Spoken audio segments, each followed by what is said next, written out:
The Trump State Department released a global trafficking report Thursday that admonishes foreign governments not to institutionalize children caught up in smuggling, an awkward do as I say not as I do moment as the U.S. government continues to detain thousands of migrant children taken from their families trying to cross the U.S.-Mexico border. Removal of a child from the family should only be considered as a temporary, last resort, the annually produced State Department study states. Studies have found that both private and government-run residential institutions for children, or places such as orphanages and psychiatric wards that do not offer a family-based setting, cannot replicate the emotional companionship and attention found in family environments that are prerequisites to healthy cognitive development. The report went on to lament that about 8 million children worldwide live in these facilities, even though 80 to 90% of them have at least one living parent. That stands in stark contrast to Trump administration policy at the U.S.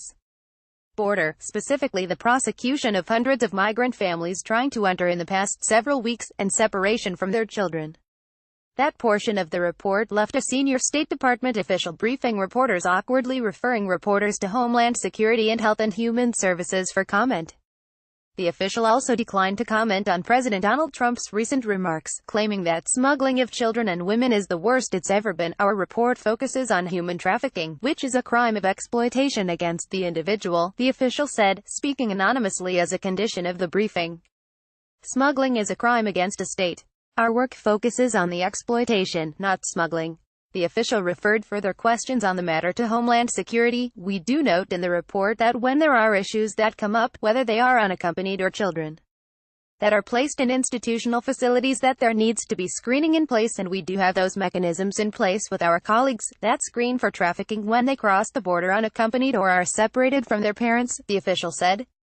First published in 2001, the report covers efforts to combat trafficking, or lack thereof, in 187 countries.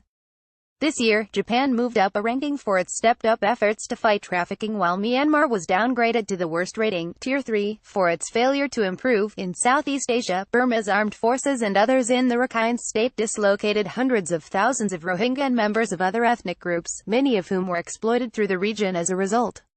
Secretary of State Mike Pompeo said in a ceremony to launch the report.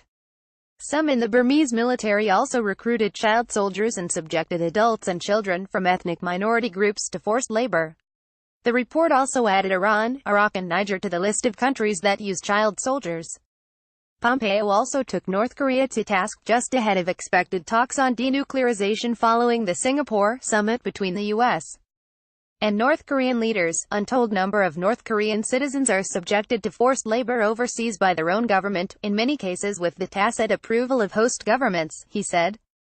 You are now subscribed to the Daily Digest and Cheat Sheet. We will not share your email with anyone for any reason. His final riposte was aimed at Iran, which he said punishes trafficking victims, even sentencing them to death for committing adultery, for acts they are forced to commit.